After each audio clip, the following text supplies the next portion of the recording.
बात करेंगे सीटेट के प्रीवियस ईयर के पेपर के बारे में। स्टडीज यानी पर्यावरण अध्ययन की बात करेंगे। हमारा पहला क्वेश्चन कह रहा है कि हमारे देश में एक ऐसा राज्य है जहाँ के ग्रामीण लोग फसल को पकाने के पश्चात त्योहार मनाते हैं। सब साथ में खाना पकाते हैं, खाते हैं, गाते हैं और नाचते हैं। यहाँ का विशेष चिराग नृत्य करते हैं। इस नृत्य में बांस की डंडी लेकर दो दो लोगों की जोड़ी जमीन पर आमने सामने बैठती है। ढोल की ताल पर लोग बांस की डंडियों को जमीन पर पीटते हैं। बांस की डंडियों के बीच लोग एक कतार में खड़े होकर कूदते हैं और नाचते हैं। यह राज्य है। यानी कि ये सारी विशेषताएं आपको दी गई हैं और इनसे पूछा है कि इस राज्य कौन है, यानी ये सारी विशेषताओं वाला राज्य कौन सा है। ऑप्शन ए है मिजोरम, ऑप्शन बी है झारखंड, ऑप्शन सी है असम, ऑप्शन डी है छत्तीसगढ़। तो बताइए कौन सा राज्य है। सही आंसर हो जाएगा हमारा ऑप्शन ए मिजोरम। ठीक है, यह राज्य मिजोरम है। इसकी विशेषताएं क्या थी कि हमारे देश में एक ऐसा राज्य है, तो हमारे देश में एक ऐसा राज्य मिजोरम राज्य है जहाँ के ग्रामीण लोग यानी गांव के लोग जो होते हैं वो जब उनकी फसल पक जाती है तो उसके बाद वो फेस्टिवल यानी कि त्यौहार मनाते हैं। सब साथ में मिलकर क्या करते हैं, खाना को पकाते हैं, साथ में खाते हैं, गाते हैं और नाचते भी हैं।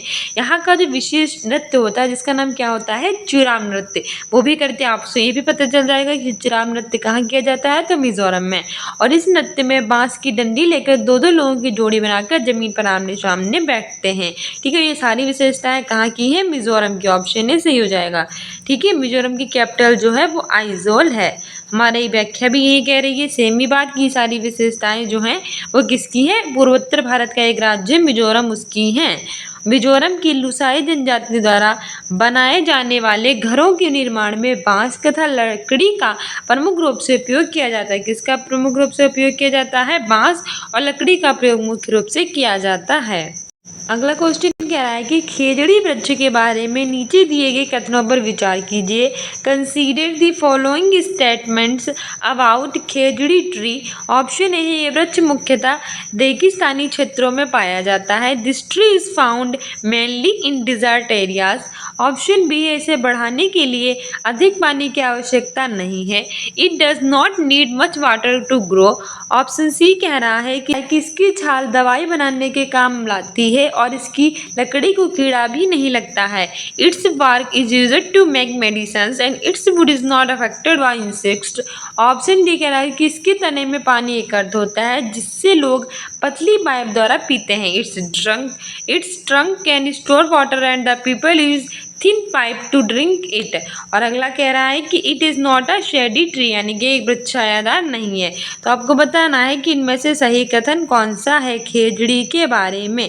सही ऑप्शन ए है A B C, option B है B C D, option C है सी डी ई और ऑप्शन डी है ए डी ई। इसमें हमारा सही आंसर हो जाएगा ऑप्शन ए बी और सी। इनके बारे में ए बी और सी सही हैं। किसके बारे में ए और बी सही है, खेजड़ी वृक्ष के बारे में। हमसे पूछा था कि खेजड़ी वृक्ष के बारे में ये सारे कथन है, इसमें से विचार करना था और बताना था कौन सा सही है। तो ये मुख्यतः रेगिस्तानी क्षेत्र में पाया जाता है, बिल्कुल सही बात है। खेजड़ी वृक्ष कहाँ पाए जाते हैं, ऐसे क्षेत्र जो रेगिस्तानी होते हैं वहाँ पाए जाते हैं। इसे बढ़ाने के लिए अधिक पानी की आवश्यकता नहीं होती, ये तो बिल्कुल सही बात है। रेगिस्तानी क्षेत्रों में कहाँ पानी होता है, ज़्यादा पानी नहीं होता है, इसीलिए ये पेड़ बढ़ भी जाते हैं क्योंकि इनके बढ़ाने के लिए हमें अधिक वाटर नहीं चाहिए होता। अगर पानी अधिक चाहिए होता होगा, अगर हम अधिक पानी का इस्तेमाल करते हैं इसके बढ़ाने के लिए तो रेगिस्तान क्षेत्र में पाया नहीं जाता। तो इसलिए ये दोनों ऑप्शन सही हो जाएंगे। फिर इसकी छाल दवाई बनाने के काम आती है और इसकी लकड़ी को कीड़ा भी नहीं लगता, ये भी बिल्कुल सही बात है। खेजड़ी वृक्ष का जो वृक्ष होता है उसकी छाल किसके काम आती है, दवाई बनाने के काम। और इसकी जो लकड़ी होती है बूढ़, उसको क्या नहीं लगता है, कीड़ा भी नहीं लगता है। ठीक है, ये तीनों सही है, लेकिन ये वाला गलत है। किसके पानी में पानी एकत्र होता जाता है जिसे लोग पतली पाइप द्वारा पीते हैं, बिल्कुल गलत बात है। और ये वृक्ष छायादार नहीं है, ये भी गलत है क्योंकि ये वृक्ष छायादार है। जरा इसकी व्याख्या देख लेते हैं जिसे हमें अच्छे से पता चल जाए। हमारी व्याख्या कह रही है कि खेजड़ी वृक्ष मुख्यतः रेगिस्तानी क्षेत्रों में पाया जाता है। खेजड़ी वृक्ष मुख्यतः कहाँ पाया जाता है, रेगिस्तानी जो क्षेत्र होते हैं वहाँ पाया जाता है। इसको बढ़ाने के लिए अधिक पानी की आवश्यकता नहीं होती। जब ये ग्रो करता है तो उसको ज़्यादा वाटर की नीड नहीं होती। बाकी अब देखते हैं कि पानी जितना चाहिए होता है वृक्षों को, लेकिन खेजड़ी वृक्ष ऐसा जिससे ज़्यादा पानी नहीं चाहिए होता। होता है, इसलिए रेगिस्तानी क्षेत्रों में पल जाता है। इसकी छाल क्या बनाने के काम में आती है? दवाई बनाने के काम में आती है। और इसकी जो लकड़ी होती है उसमें कीड़े भी नहीं लगते हैं। इस प्रकार दिए गए कथनों में से ए, बी और सी सही है। इस बहुउद्देशीय वृक्ष का प्रत्येक भाग किसी न किसी रूप में यहाँ के प्राणियों के लिए कैसा होता है? इम्पोर्टेंट होता है। इसीलिए इस वृक्ष को हम क्या कहते हैं? मरु प्रदेश या कल्प वृक्ष भी कहते हैं। ये जो वृक्ष होता है हमारे लिए काफ़ी इंपॉर्टेंट होता है, इसीलिए हम इसे मरु प्रदेश या फिर कल्प वृक्ष भी कह सकते हैं। खेजड़ी वृक्ष थार के मरुस्थल या अन्य स्थानों में पाया जाता है। यह वहाँ के लोगों के लिए कैसा होता है? बहुत ही ज़्यादा यूजफुल होता है। ठीक है, विशेषताएं भी याद रखना एग्जाम्स के लिए इम्पोर्टेंट है। अगला क्वेश्चन कह रहा है कि निम्नलिखित में से 3 पेट्रोलियम उत्पादकों के समूह को चुनिए। ऑप्शन ए है select a group of 3 petroleum products from the following. Option A है मोम, कोलतार, ग्रीस। ऑप्शन बी है paint, plastic, rayon. Option C है एलपीजी, कोलतार, एथेनॉल। और ऑप्शन डी है किरोसिन, डीजल और मेथेन। सही आंसर हो जाएगा इसमें हमारा ऑप्शन ए। ठीक है, मोम, कोलतार और ग्रीस। बैक्स, कोलतार एंड ग्रीस ये क्या है?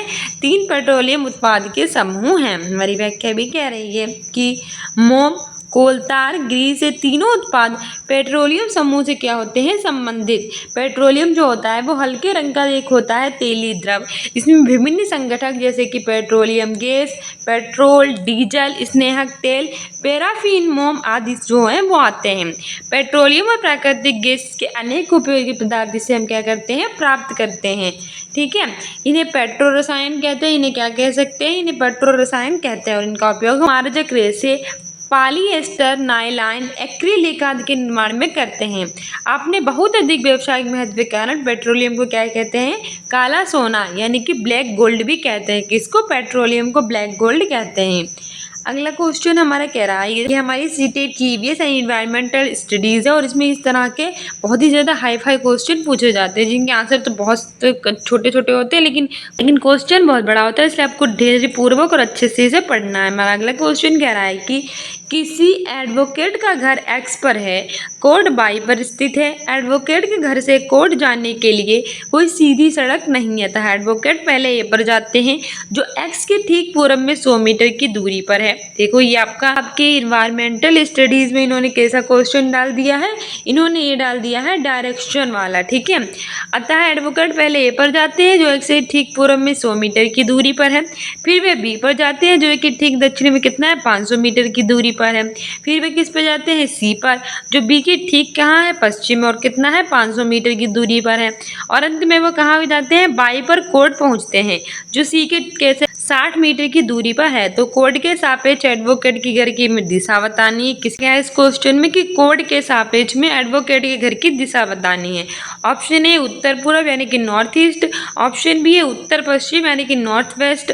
ऑप्शन सी है साउथ ईस्ट यानी दक्षिण पूर्व। ऑप्शन डी है साउथ वेस्ट यानी दक्षिण पश्चिम।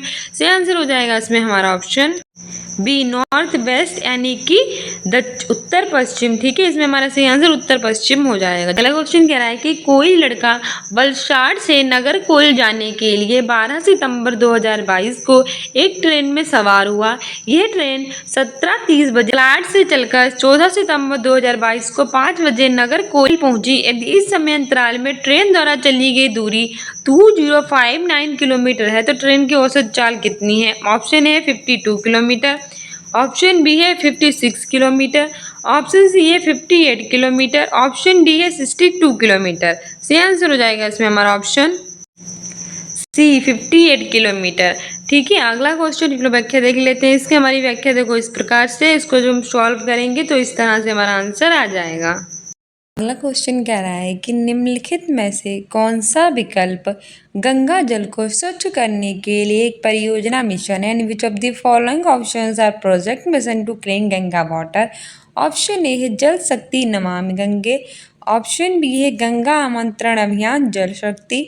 ऑप्शन सी है राष्ट्रीय स्वच्छ Ganga mission Ganga action plan. और ऑप्शन डी है नमामि गंगे यमुना एक्शन प्लान। से आंसर हो जाएगा इसमें हमारा ऑप्शन सी। ठीक है, राष्ट्रीय स्वच्छ Ganga mission Ganga action plan जो है वो गंगा जल को स्वच्छ करने के लिए एक परियोजना मिशन है। हमारी व्याख्या भी कह रही है कि राष्ट्रीय स्वच्छ Ganga mission Ganga action plan परियोजना मिशन गंगा जल को स्वच्छ करने के लिए एक योजना है। राष्ट्रीय स्वच्छ गंगा मिशन परिषद की कार्यान्वयन शाखा के रूप में क्या करती है, वर्क करती है, जिसे अगस्त 2011 को सोसाइटी पंजीकरण अधिनियम 1860 के तहत एक सोसाइटी के रूप में हमने पंजीकृत किया था। गंगा एक्शन प्लान वे पहली नदी कार्य योजना थी जो 1985 में पर्यावरण और वन मंत्रालय द्वारा लाई गई थी। तो गंगा एक्शन प्लान क्या था? गंगा एक्शन प्लान क्या था? ये पहली नदी कार्य योजना थी। क्या थी? पहली नदी कार्य योजना। जब कब लाई गई थी? 1985 यानी 1985 में। किस लिए? पर्यावरण और वन मंत्रालय द्वारा ये लाई थी। इसका मुख्य उद्देश्य था कि जल अवरोधन, डायवर्जन व घरेलू सीवेज के उपचार द्वारा पानी की जो गुणवत्ता होती है उसमें सुधार करके विषाक्त और औद्योगिक रासायनिक कचरे पहचानी गई प्रदूषणकारी इकाइयों से नदी में प्रवेश करने से उसे रोका जाए और गंगा नदी को 2008 में भारत की राष्ट्रीय नदी घोषित किया गया। भारत की राष्ट्रीय नदी क्या है? गंगा नदी। कब घोषित की गई थी? 2008 में भारत की राष्ट्रीय नदी। अगला क्वेश्चन कह रहा है कि भोजन के निम्नलिखित समूहों में से उस समूह का चयन कीजिए जिसमें सभी इकाई प्रोटीन समृद्ध स्रोत हों। Select from the following groups of food the group containing all items which are rich source of proteins। Option A है अंडे, दालें, मछली, eggs, pulses, fish. Option B है बादाम, मक्का, दूध, almonds, maize, milk. Option C है संतरा, मक्खन, अंडे, ऑरेंज, बटर, एग्स। और ऑप्शन डी है दही, दूध, चावल, कार्ड, मिल्क एंड राइस। तो बताइए इसमें से वो कौन सा समूह है जो प्रोटीन समृद्ध है? से आंसर हो जाएगा हमारा ऑप्शन ए अंडा, दालें और मछली। एग्स, पल्सेस एंड फिश ये बहु समूह है जो कि प्रोटीन से भरपूर है। कौन कौन सा? अंडा यानी कि एग्स, दालें यानी कि पल्सेस और मछली यानी कि फिश। ठीक है, हमारी व्याख्या भी कह रही है कि भोजन के रूप में अंडा, दाल, मछली ये सब क्या है? प्रोटीन के समृद्ध स्रोत हैं। प्रोटीन की आवश्यकता शरीर की वृद्धि करने के लिए, स्वस्थ रहने के लिए होती है। शरीर की क्यों आवश्यकता होती है प्रोटीन की? हमारे शरीर में प्रोटीन की क्यों आवश्यकता होती है? शरीर की वृद्धि करने के लिए और किसके लिए? स्वस्थ रहने के लिए। प्रोटीन युक्त जो भोजन होता है वो प्रायः क्या करता है? अक्सर प्रोटीन युक्त भोजन ये वृद्धिवर्धक भोजन कहते हैं इसको। और हमारे शरीर में मुख्य पोषक तत्व जैसे कि कार्बोहाइड्रेट है, प्रोटीन है, वसा है, विटामिन है, खनिज लवण है, वो सब हमें किससे प्राप्त होते हैं? भोजन के द्वारा ही प्राप्त होते हैं। इसके अतिरिक्त भोजन में आहारी रेशे और जल भी होता है। यदि भोजन पकाने में बहुत ज़्यादा जल का प्रयोग करते हैं तो बाद में उसे क्या करते हैं? फेंक देते हैं। और कोई लाभदायक प्रोटीन और खनिज लवण की हानि हो जाती है। क्या करते हैं जब अच्छा होता है क्या, जब भोजन को बहुत ज़्यादा पका लेते हैं तो अधिक जल का प्रयोग करते हैं और जो बाकी का जल होता है उसे फेंक देते हैं। जब वो जल फेंकते हैं तो उसमें प्रोटीन और खनिज लवण वो भी चले जाते हैं तो हमें उनकी हानि हो जाती है। इसलिए भोजन को ज़्यादा अतिरिक्त जल नहीं डालना चाहिए। डालना चाहिए तो फेंकने से प्रोटीन भी चले जाएंगे। प्रोटीन तथा खनिज लवण की आवश्यकता हमारे शरीर की वृद्धि करने के लिए और किसके लिए? अनुरक्षण करने के लिए होती है। ठीक है, अगला क्वेश्चन कह रहा है कि निम्नलिखित में से वह युगल मतलब होता है जोड़ा, इसमें से हमें वो जोड़ा बताना है जो हमारे देश के एक राज्य और केंद्र शासित प्रदेश से मिलकर बना है। Select from the following a pair, one state and one union territory our country. हमारे 4 ऑप्शंस दिए गए हैं, आपको बताना है कि कौन सा राज्य और केंद्र शासित प्रदेश का एक जोड़ा है। ऑप्शन ए है अरुणाचल प्रदेश और पुडुचेरी। ऑप्शन बी है जम्मू और कश्मीर, अंडमान निकोबार द्वीप समूह। ऑप्शन सी है मिजोरम और झारखंड। ऑप्शन डी है बिहार और नागालैंड। तो आपको पता है कि वर्तमान में 28 राज्य हैं और 8 केंद्र शासित प्रदेश हैं। इसमें से बिहार भारत का राज्य और नागालैंड भी राज्य है। तो ये तो हो नहीं सकता क्योंकि बिहार जो है हमारे भारत का राज्य है, इसकी कैपिटल है पटना। और नागालैंड उत्तर पूर्व भारत का राज्य है, इसकी कैपिटल है कोहिमा। तो ये तो केंद्र शासित प्रदेश है नहीं, तो इसको हटा दो। फिर हमारा है मिजोरम और झारखंड। मिजोरम भी भारत का उत्तर पूर्व भारत का एक राज्य और झारखंड भी। मिजोरम की कैपिटल है आइजोल, झारखंड की कैपिटल है रांची। तो ये भी नहीं। और कश्मीर ये पहले भारत का एक राज्य था। इसमें धारा 370 लगी थी, लेकिन 31 अक्टूबर 2019 को धारा 370 हटाकर इसे भारत का केंद्र शासित प्रदेश बना दिया गया। तो ये तो भारत का केंद्र शासित प्रदेश है। अंडमान निकोबार ये भी केंद्र शासित प्रदेश है। तो ये दोनों राज्य हैं, ये दोनों राज्य हैं और ये दोनों केंद्र शासित प्रदेश है। तो इसमें से हमें कोई भी ग्रुप नहीं मिला। लेकिन फाइनली हमारा ऑप्शन ए सही हो जाएगा, क्योंकि अरुणाचल प्रदेश भारत का एक राज्य है, इसकी कैपिटल है ईटानगर, और पुडुचेरी भारत का एक केंद्र शासित प्रदेश है। ठीक है, तो ये भारत का राज्य पूछा था और एक केंद्र शासित प्रदेश का जोड़ा पूछा था, तो ऑप्शन ए सही हो जाएगा। हमारी व्याख्या भी कह रही है कि अरुणाचल प्रदेश एक राज्य है और पुडुचेरी क्या है, एक केंद्र शासित प्रदेश है। इस तरह से एक के अंतर्गत दिया गया मुझे यानी जोड़ा जो है वो सही है। हमारे संविधान के आर्टिकल 1 के तहत भारत के संघ में 3 श्रेणियां शामिल है। पहला है राज्यों का क्षेत्र, दूसरा है केंद्र शासित प्रदेश और तीसरा है वे क्षेत्र जो किसी भी समय भारत सरकार द्वारा क्या किए जा सकते हैं, नियंत्रण में लाए जा सकते हैं। वर्तमान में कितने राज्य हैं? 28 राज्य और 8 केंद्र शासित प्रदेश हैं। ये भी याद रखना क्योंकि काफ़ी बार एग्जाम में पूछा जा चुका है। केंद्र शासित प्रदेश जो होते हैं वो संघीय क्षेत्रों को संदर्भित करते हैं, इसीलिए पुडुचेरी के मुख्यमंत्री ने इस राज्य का दर्जा देने की मांग की है। मतलब हुआ क्या है कि अभी पुडुचेरी जो हमारा केंद्र शासित प्रदेश है, वहाँ के मुख्यमंत्री ने कहा है कि हमें क्या किया जाए, केंद्र शासित प्रदेश से हटाकर हमें एक राज्य बना दिया जाए। पर अब ऐसा कुछ हुआ नहीं है और ये प्रीवियस ईयर में पूछा गया था। अगला क्वेश्चन कह रहा है कि निम्नलिखित में से राज्यों के उस समूह को चुनिए जिनके समुद्र तट बंगाल की खाड़ी पर हैं। Select from the following a group of states having coast on the bay of Bengal. Option A है आंध्र प्रदेश, उड़ीसा, तमिलनाडु। ऑप्शन बी है पश्चिम बंगाल, उड़ीसा, कर्नाटक। ऑप्शन सी है पश्चिम बंगाल, तमिलनाडु, गुजरात।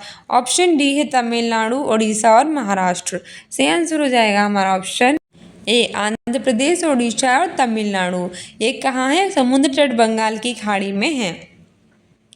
वैसे तो हमारे समुद्र तट से कितने राज्य लगते हैं? 9 राज्य लगते हैं।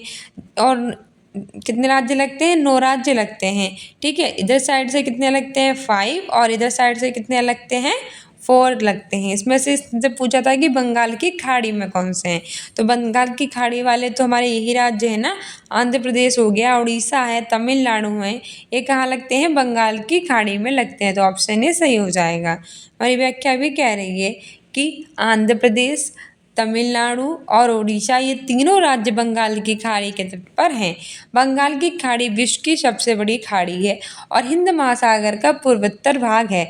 बंगाल की खाड़ी क्या है? विश्व की सबसे बड़ी खाड़ी जो है वो कौन सी है? बंगाल की खाड़ी। तो आपसे पूछ लेगा कि विश्व की सबसे बड़ी खाड़ी कौन सी है? बंगाल की खाड़ी है। और हिंद महासागर की कौन से साइड में है? पूर्वोत्तर भाग में। ये एक त्रिभुजाकार खाड़ी है। कौन सी है? त्रिभुजाकार। त्रिभुजाकार की क्या है? खाड़ी है। इसमें पश्चिमी ओर से अधिकांशतः भारत की नदियाँ जैसे कि गंगा है, यमुना है, मेघना है। इसके अतिरिक्त कौन सी नदियाँ होती हैं? गोदावरी है, महानदी है। ये सब आकर क्या करती हैं? मिल जाती हैं। इसमें मुख्यतः बंदरगाहों में चेन्नई, चटगांव, कोलकाता, पारादीप और विशाखापट्टनम है। प्राचीन हिंदी ग्रंथों के अनुसार बंगाल की खाड़ी में महोदधि कहा जाता है। प्राचीन ग्रंथों के अनुसार बंगाल की खाड़ी को क्या कहते हैं? महोदधि कहते हैं। ठीक है, अगला क्वेश्चन कह रहा है कि मध्य प्रदेश के 3 समीपवर्ती राज्य हैं। 3 neighbouring states of Madhya Pradesh are. Option A है उत्तर प्रदेश, छत्तीसगढ़, महाराष्ट्र। देखो ये हमारी सीटेट की ईवीएस है, तो इस तरह के क्वेश्चन ईवीएस में पूछ लेगा कि भारत के कौन से राज्य हैं, कितने संशासित प्रदेश है, कौन कौन से हैं, कैपिटल क्या है, मुख्यमंत्री कौन है, कौन किसके साथ जुड़ा हुआ है, किसकी सीमावर्ती कौन है। तो भैया बड़े कन्फ्यूजन पूछ लेता है ईवीएस में, तो अच्छे से पढ़कर जाना। दूसरा कह रहा है कि गुजरात, राजस्थान और बिहार। ऑप्शन सी है उत्तर प्रदेश, राजस्थान, झारखंड। और ऑप्शन डी है गुजरात, पश्चिम बंगाल और उड़ीसा। सही आंसर हो जाएगा हमारा ऑप्शन ए उत्तर प्रदेश, छत्तीसगढ़ और महाराष्ट्र किससे जुड़े हुए हैं? मध्य प्रदेश से। मध्य प्रदेश की कैपिटल है भोपाल। चीफ मिनिस्टर है मोहन यादव। इसे नदियों का मेका और श्रेया प्रदेश भी कहते हैं क्योंकि सबसे ज़्यादा नदियाँ यहीं से निकलती हैं। और मध्य प्रदेश के 3 समीपवर्ती राज्य हैं उत्तर प्रदेश, छत्तीसगढ़ और महाराष्ट्र। उत्तर प्रदेश की कैपिटल लखनऊ, छत्तीसगढ़ की रायपुर, महाराष्ट्र की कैपिटल है मुंबई, गुजरात की गांधीनगर, राजस्थान की जयपुर, बिहार की पटना। हमारी व्याख्या भी कह रही है कि मध्य प्रदेश के 3 समीपवर्ती राज्य उत्तर प्रदेश, छत्तीसगढ़ और कौन से हैं? महाराष्ट्र। इसके अतिरिक्त मध्य प्रदेश की सीमा किससे लगती है? गुजरात से, और जो राजस्थान है उनसे भी लगती है। सबसे ज़्यादा राज्यों के साथ सीमा बनाने वाला भारतीय राज्य उत्तर प्रदेश है। ये 8 राज्यों और एक केंद्र शासित प्रदेश के साथ सीमा बनाता है। इसके अतिरिक्त उत्तर प्रदेश कितने राज्यों के साथ बनाता है? 8 राज्यों के साथ, एक केंद्र शासित प्रदेश दिल्ली के साथ और एक देश नेपाल के साथ उत्तर प्रदेश बनाता है। ये भी याद रखना। जो इस प्रकार हैं, जैसे कि उत्तराखंड, हिमाचल प्रदेश, हरियाणा, राजस्थान, मध्य प्रदेश, छत्तीसगढ़, झारखंड, बिहार और केंद्र शासित प्रदेश है दिल्ली। ये किसके बारे में इसने बताया है? क्या बताया इसने? हमारे यूपी के बारे में। ठीक है, कौन कौन से हमारे उत्तर प्रदेश के साथ बाउंड्री टच करते हैं? काफी ये आपसे पूछ लेता है। ठीक है, सेंट्रल का आपका एग्जाम होता है ये, तो यूपी से मोस्टली क्वेश्चन पूछ लेता है। तो आपको याद रखना है कि उत्तराखंड है, हिमाचल प्रदेश है, हरियाणा है, राजस्थान है, मध्य प्रदेश है, छत्तीसगढ़ है, झारखंड और बिहार है, केंद्र शासित प्रदेश दिल्ली और एक राष्ट्र है हमारा नेपाल, इसके साथ बाउंड्री टच करता है हमारा उत्तर प्रदेश। इसके अतिरिक्त भारत का दक्षिण एशिया में एक महत्वपूर्ण स्थान है। भारत भूमि की सीमाएं उत्तर पश्चिम में पाकिस्तान के साथ लगती हैं और किसके साथ? अफगानिस्तान के साथ, उत्तर में चाइना के साथ, नेपाल और भूटान के साथ और पूर्व में म्यांमार और बांग्लादेश के साथ इसकी बाउंड्री लगती हैं। अगला क्वेश्चन कह रहा है कि निम्नलिखित में से कौन से रोग मच्छरों द्वारा जनित है? Which of the following disease are catched by mosquitoes? Option A है निमोनिया, ऑप्शन बी है डेंगू, ऑप्शन सी है खसरा, ऑप्शन डी है मलेरिया। तो हमें करेक्ट ऑप्शन को चूज करना है। तो इसमें हमारा सही आंसर हो जाएगा ऑप्शन सी, बी और डी। बी मतलब डेंगू, डी मतलब मलेरिया। मलेरिया और डेंगू किससे फैलते हैं? मच्छरों के द्वारा फैलते हैं। हमारी व्याख्या भी कह रही है कि मच्छरों द्वारा जनित रोग होते हैं डेंगू एंड मलेरिया। और इस तरह से विकल्प बी और डी सही है। इस तरह से अभी कितना ज़्यादा जो डेंगू और मलेरिया था वो फैला था। अभी देखो टाइफाइड, मलेरिया, डेंगू, उसके तो इतने सारे मरीज थे भैया, बहुत ज़्यादा। तो ये सारे इंपॉर्टेंट क्वेश्चन है, याद रखना है। सब मच्छर द्वारा फैलते हैं। डेंगू दुनिया के कई हिस्सों में तेजी से उभरती वायरल बीमारी है और डेंगू के वायरस का मुख्य वाहक होता है एडीज एजिप्टी मच्छर। आपसे पूछा गया था अभी रिसेंटली एग्जाम में कि डेंगू जो भी बहुत ज़्यादा फैल रहा है उसका मुख्य वाहक क्या होती है? तो मच्छर होता है। मच्छर का मतलब कौन सा वायरस का होता है? Aedes aegypti. ठीक, कौन सा? Aedes aegypti. मलेरिया प्लाज्मोडियम परजीवी के कारण होने वाला मच्छर जनित है और मलेरिया किसके द्वारा फैलता है? मच्छर के द्वारा। क्या होता है? प्लाज्मोडियम परजीवी। ये प्लाज्मोडियम परजीवी से संक्रमित मादा एनाफिलिस मच्छर के काटने से फैलता है। निमोनिया फेफड़े का एक तीव्र श्वसन संक्रमण है जो स्ट्रेप्टोकाकस निमोनिया या न्यूरोकाकस नामक बैक्टीरिया के कारण होता है। खसरा तीव्र संक्रामक बीमारी है जो रूबेला विषाणु द्वारा उन बच्चों में फैलती है जिनमें टीकाकरण नहीं होता है। अगला क्वेश्चन कह रहा है कि किसी परितंत्र में निहित है। An ecosystem consist of, option है एक क्षेत्र के केवल जीवित प्राणी, only living organism of an area, option B है एक क्षेत्र के केवल भौतिक कारक, only physical factors of an area. तीसरा कह रहा है कि एक क्षेत्र के जीवित प्राणी और भौतिक कारक दोनों, both living organism and physical factors of an area. Option D कह रहा है कि एक क्षेत्र के अपघटक और भौतिक कारक, decomposers and physical factors of an area. सही आंसर हो जाएगा इसमें हमारा ऑप्शन सी। ठीक है, किसी परितंत्र में नहीं होते हैं तो वो होते हैं एक क्षेत्र के जीवित प्राणी और भौतिक कारक दोनों, यानी both living organism and physical factors of an area. तो ऑप्शन सी सही हो जाएगा। हमारी व्याख्या भी कह रही है कि एक क्षेत्र के जीवित प्राणी और जो भौतिक कारक होते हैं वो दोनों ही क्या होते हैं? पारितंत्र में निहित होते हैं। पृथ्वी पर पाए जाने वाले भूमि, जल, वायु, पेड़ पौधे और जो जीव जंतु होते हैं उनका समूह जो हमारे चारों ओर में कैसा होता है? मौजूद होता है। सामूहिक रूप से क्या कहलाता है? पर्यावरण। क्या होता है? अच्छा, पर्यावरण जो होता है वो पृथ्वी पर पाए जाने वाले भूमि, जल, वायु, पेड़ पौधे और जीव जंतुओं का समूह होता है जो हमारे चारों ओर मौजूद होता है। पर्यावरण एक अविभाज्य संगठक है। ये जैविक और अजैविक तत्वों की पारस्परिक क्रियाशील तंत्रों से क्या होती है? इसकी रचना। भौतिक और अजैविक कौन से होते हैं? स्थल, वायु और जल। जैविक कौन कौन से होते हैं? पादप, जंतु, सूक्ष्म जीव। ठीक है, आगे बढ़ते हैं। अगला क्वेश्चन कह रहा है कि राज्य नृत्य के सही युग्म का चुनाव कीजिए। Choose the correct pair of state and dance. Option A है कर्नाटक कथक, ऑप्शन बी है तमिलनाडु लावड़ी, ऑप्शन सी है असम भुइया और ऑप्शन डी है आंध्र प्रदेश कुचिपुड़ी। मैंने आपको एक बार इसे रिवीजन भी करवाया था और अच्छे से याद भी कराया था। अगर डेली करंट अफेयर देखते हैं तो आपको मैंने एक ट्रिक से भी याद करवाया था कि जो कुचिपुड़ी है, कच्ची पूड़ी जो होती है वो कच्ची क्यों रह जाती है। अगर अंधे लोग पकाएंगे, इस पर याद करने के लिए आपको बताया था कि अगर अंधे लोग पकाएंगे तो पूड़ी तो कच्ची रह जाएगी, पक ही नहीं पाएगी, क्योंकि उन्हें पता ही नहीं होगा बेचारों को कैसी पकानी है। तो पूड़ी अगर कच्ची है तो कौन पका रहा है, बेचारे अंधे लोग पका रहे हैं। तो कुचिपुड़ी आंध्र प्रदेश का शास्त्रीय नृत्य है। कुचिपुड़ी कहाँ है, आंध्र प्रदेश का, ठीक है। असम का बुया नहीं है, असम का शास्त्रीय नृत्य कौन सा है, सत्रिया है। तमिलनाडु जो है, तमिलनाडु का शास्त्रीय नृत्य भरतनाट्यम। लावड़ी जो है ये महाराष्ट्र का है, तो ये तो नहीं हो पाएगा। कथक उत्तर भारत यानी विशेषली उत्तर प्रदेश में किया जाता है और कर्नाटक में यक्षगान किया जाता है। तो इसने हमसे पूछा था कि कौन सा जोड़ा इसमें से राज्य नृत्य के बारे में सही है, तो कर्नाटक का कथक गलत है, क्योंकि कथक उत्तर प्रदेश में किया जाता है और कर्नाटक में किया जाता है यक्षगान, ठीक है। तमिलनाडु लावड़ी गलत होगा, क्योंकि लावड़ी महाराष्ट्र में किया जाता है, तमिलनाडु में भरतनाट्यम। बुइया असम के लिए गलत है, असम में असमिया किया जाता है डांस। असम का शास्त्रीय नृत्य है सत्रिया और आंध्र प्रदेश का कुचिपुड़ी बिल्कुल ठीक है। आंध्र प्रदेश में कौन सा है, कुचिपुड़ी, ऑप्शन डी सही हो जाएगा। ये हमारे सही युग में भी दिए गए, मैंने आपको बताया कुचिपुड़ी आंध्र प्रदेश, लावड़ी महाराष्ट्र, बुइया अरुणाचल प्रदेश में। बुइया देखो कहाँ किया जाता है, ये भी याद रखना, बुइया किया जाता है अरुणाचल प्रदेश में। कथक उत्तर भारत में, बट भरतनाट्यम तमिलनाडु में, कथकली केरल में, ठीक है। कथकली अभिनय, नृत्य और संगीत तीनों का समन्वित रूप होता है। वो अभिनय का, नृत्य का और संगीत का तीनों को सम्मिलित रूप होता है। अगला क्वेश्चन कह रहा है कि निम्नलिखित में से कौन सी एक पौधा घर गैस नहीं है। Which one of the following is not a green house gas. Option A है CO2, ऑप्शन बी है N2, ऑप्शन सी है N2O, ऑप्शन डी है CH4। सही आंसर हो जाएगा इसमें हमारा ऑप्शन बी N2, ठीक है। निम्नलिखित में से कौन से एक पौधा घर गैस नहीं है, तो N2 नहीं है। हमारी व्याख्या भी कह रही है कि N2 green gas house, N2 green house gas नहीं होती है, जबकि CO2 यानी कार्बन डाइऑक्साइड, N2O का CH4 जो होता है वो क्या होती है, ग्रीन हाउस गैसें होती हैं।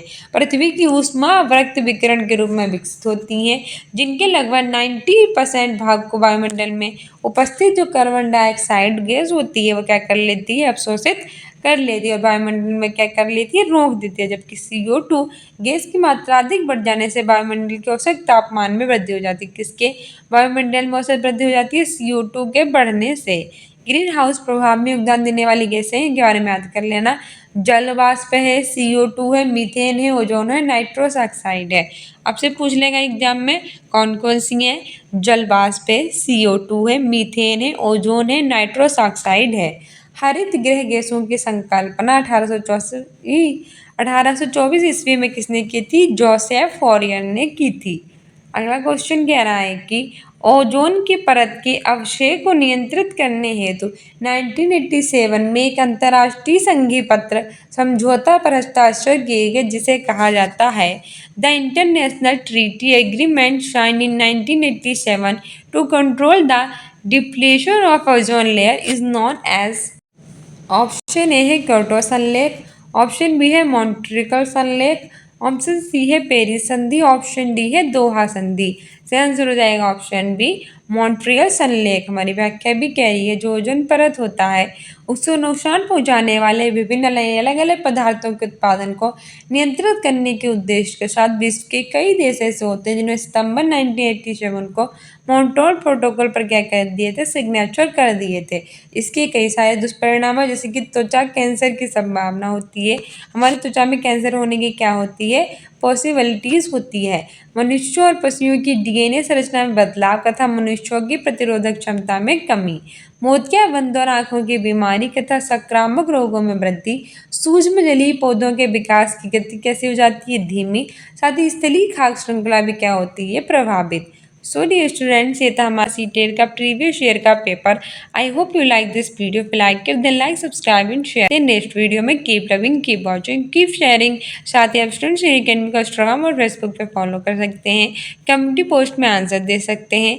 एग्जाम सीटेट का जुलाई में जो होगा उसमें बेटर करने के लिए सुबह 8 बजे प्राइमरी लेवल के प्रीवियस ईयर और रात के 8 बजे आप जूनियर लेवल के प्रीवियस ईयर देख सकते हैं। मिलते हैं अपने नेक्स्ट वीडियो में। Thank you, bye.